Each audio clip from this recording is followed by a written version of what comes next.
welcome. Hey guys. So, okay, go for it.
We will have a photo up after our little conversation. You can have a microphone over there. Brilliant, brilliant. So, I bet you've been in the Globe Arena a couple of times before. Yeah, I've been here before. Sometimes with Westlife, we did a couple of tours here, and we actually shot a DVD here in 2004. A great concert here, and like it was, you know, such great night. I think there was about 18,000 there because the floor was all standing as well. So, yeah, some great memories of the Globe. Yeah. So how was it to come up on the Globe today with your colleagues? What with my new band? Yeah. It's really good. You know, I think for years I've watched Eurovision, and over the past 3 years I've been the spokesperson. So, good evening, wherever it's Dublin calling. So I kind of always knew about Eurovision, even as a kid. I watched Johnny Logan and different people. I always had that burning desire deep down to one day represent your country, and I don't think you can do anything more proud than actually do something that represents your country. It's a huge honour. So to bring that and to come back to the Globe, where, you know, I've got some great memories, it's pretty special. And I think it's special for everybody because, you know, we've been working hard since January, February to get it right. And probably the first time for many of the guys to be on a stage that big. Obviously they all, you know, are used to stage, but maybe not 15, 18,000. But what we've all noticed, I think, is the size of it all, and the real nice, the buzz around it. It's like being part of the Olympics. It's really incredible, and even though we're only here 24 hours, we don't want it to end. Cool. Can you introduce your band? Yeah, so that's Ian, and that's Jay, and that's Jenny, and that's Janet. And with one guy at home at the moment, his dad's not well, so he had to stay at home. So hopefully he'll travel out as soon as he's okay. So when did you decide to be a part of Eurovision Song Contest? Well, it was always in my mind, even in the Westlife years. I always, you know, in Ireland we were spoiled in the 80s and the 90s because we won so often. Yeah. And we never won in soccer, we never won in anything else. But the Eurovision, we were like, yes, you can't beat us in Eurovision.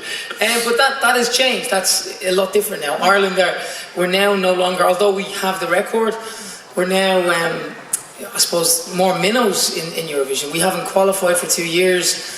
And I've sensed the disappointment back home when I'm going in to deliver the results, and people on the street love the Eurovision, and Ireland aren't there. So it's a big disappointment when you're not there on the final. So I think there's probably a little bit of snobbery and cynicism about Eurovision, and I suppose I wanted to show people, if I can, that actually, you know, we can qualify again, and, you know, we can be in the final. And that's my big aim. I think all of our aims is just to get to the final again, and in the final then who knows what can happen. But it's sad for us not to be there, you know. So hopefully, fingers crossed, we can qualify and have a great party with everybody. How did you pick the song? Well, I co-wrote the song with two guys. One guy called Ronan Hardiman, who's right there. Put your hand up, Ronan. Ronan is Ronan Hardiman, ladies and gentlemen. Take the moment, Ronan. Take the moment. So Ronan is I know you wouldn't think it by looking at him, but he's a very I'm joking. He's a very talented composer, songwriter, and he's written all of Lord of the Dance, for Michael Flatley over the years, had a very successful career so far. And then another songwriter called Wayne Hector, who wrote Flying Without Wings for Westlife, World of Our Own, Swear It Again, all of What Makes a Man, loads of songs. So the three of us got together, and it was part of my solo album, which is obviously out now and coming out around Eurovision. But Sunlight was the one that we just felt had a really hooky chorus, catchy chorus. Remember, in Eurovision you have 3 minutes to be memorable, and most people probably have never heard the songs before they watch the show. So we just felt Sunlight had that catchiness to it. Cool. Take some questions from the floor. The gentleman in the back, in the black shirt. Thank you. Hello, Nicky. Hello, how are you? Good to see you here. I'm fine, thank you. I'm Fernando Mendes. I'm with Radio International. I understand that this is the first time that Radio Telefish Ireland has gone for an internal selection, and you have been the chosen one. What crossed your mind when you were offered the possibility to represent Ireland?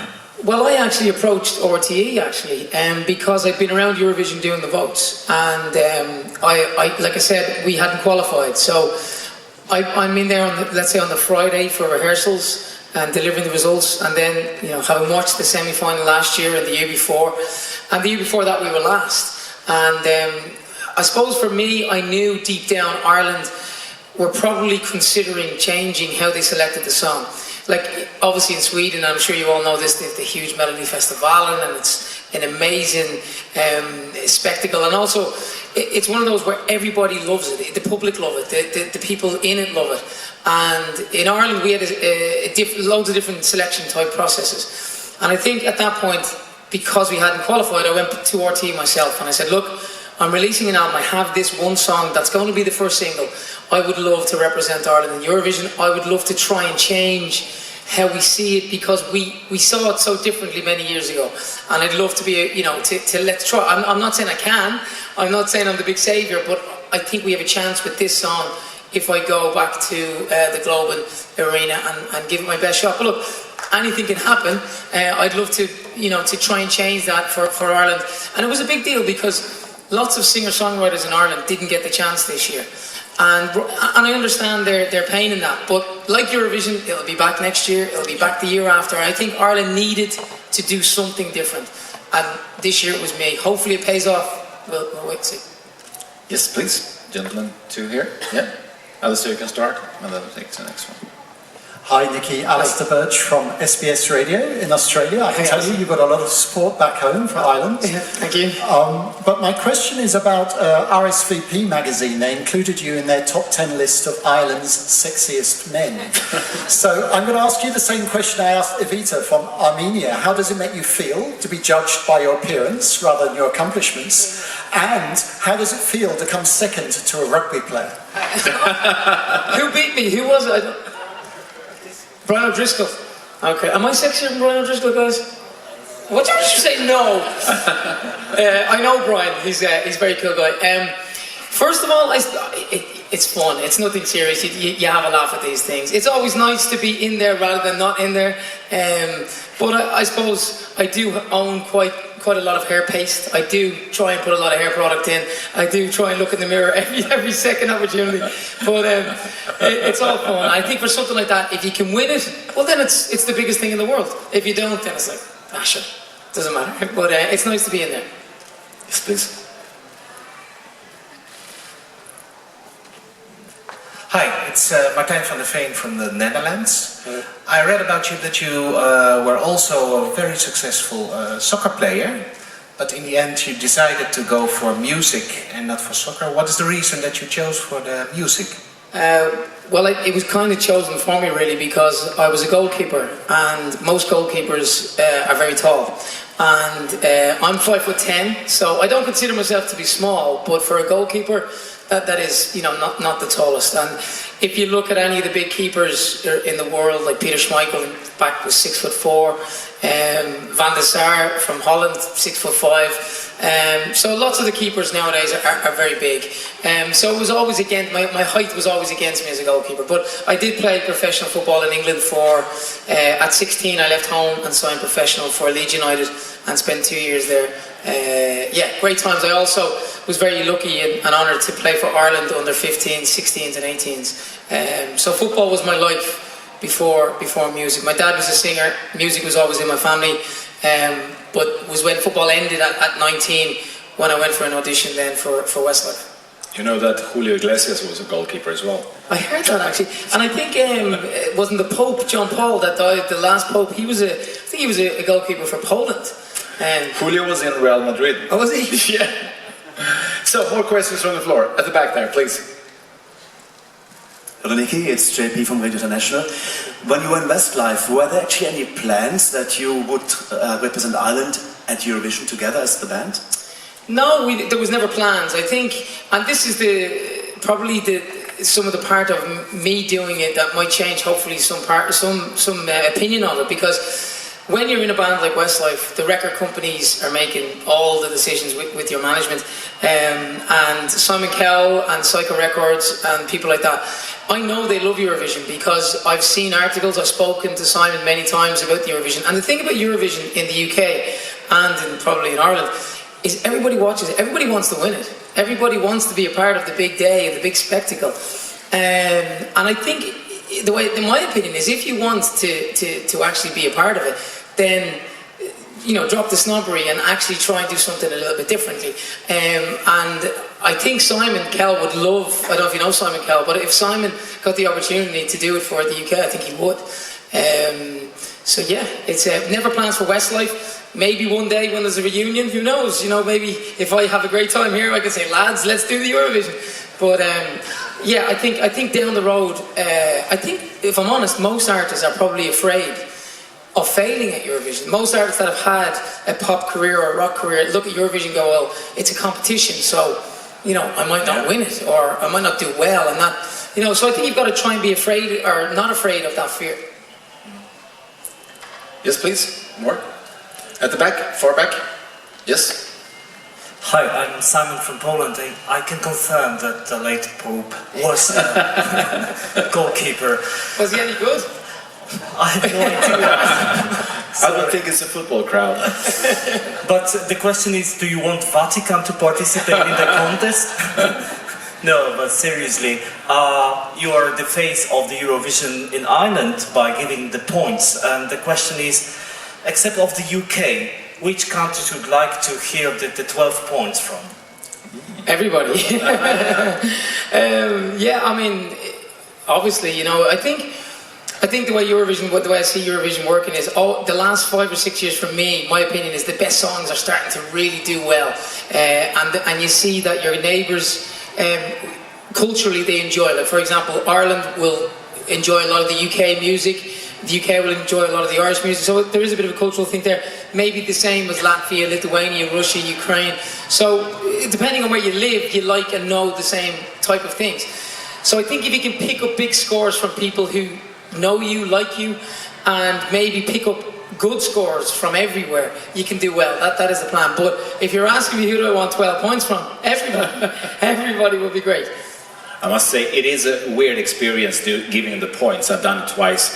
And you stand in line waiting for something and it's over in 30 seconds. And it's like, was this it? And you spend time thinking, don't mess this up. It's 30 seconds, don't mess this up. So weird. More questions? Yes, please.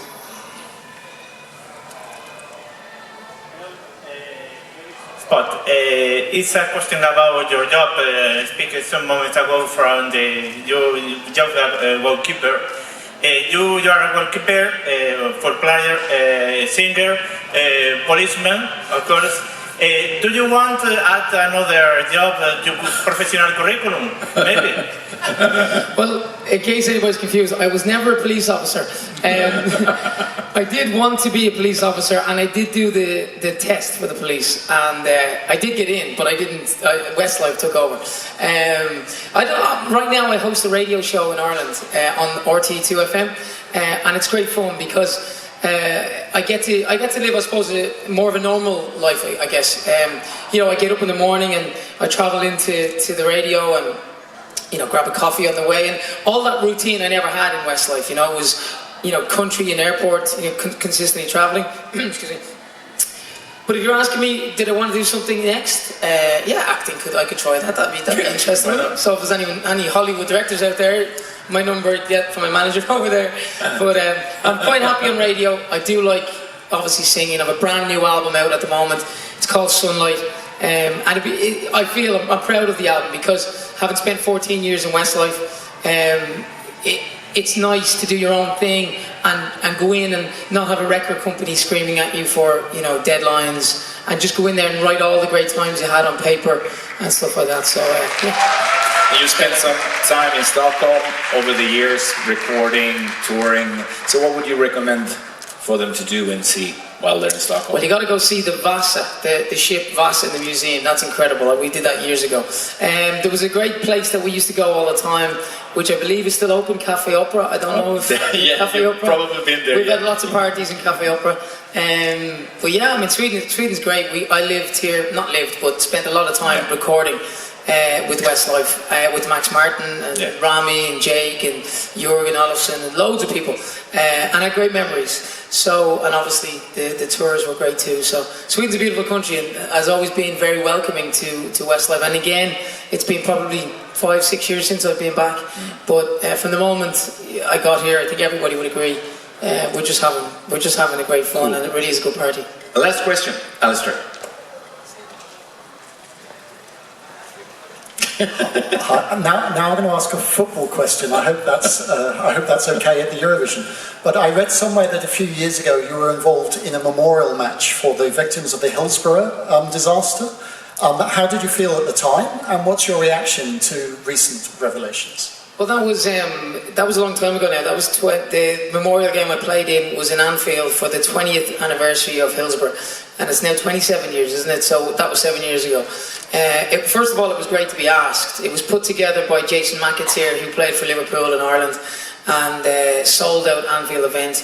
It was celebrities and ex-professionals played, and a lot of the families came on the pitch at the end and sang "You Never Walk Alone" in front of the Kop, which, let me tell you, when you hear that being sung even in a ground anytime is incredible. But for some of the families to come on and do it was very special. And I suppose now 7 years on and having watched it closely, I think it's probably the best closure that the families will get. Obviously, it seemed to be, from what I can see and what's proven now, a massive cover-up. And obviously the families have fought hard and they've gotten their justice. There was a very famous justice for the 96. And what's lovely and very special is a lot of the other clubs around Europe know that story and sing that you know, they'll have the banners and sing "You Never Walk Alone." You saw Villarreal do it last week, and many clubs. And there's a lot of rivalry in football, but right down to the bitter rivals and the closest rivals, obviously they put their feelings aside for Hillsborough. And I think as a football supporter, what happened that day, you just can't imagine happening again. 96 people to lose their lives at a football match is just insane. But yeah, I think for the family now, I think they have their closure as best they're probably ever going to get it, and rightly so, deservedly so. Thank you very much. Nicky and the band, give them a warm hand, please. Thank you very much. See you soon again. And now we're going to have a photo op. Thanks, man. Over there.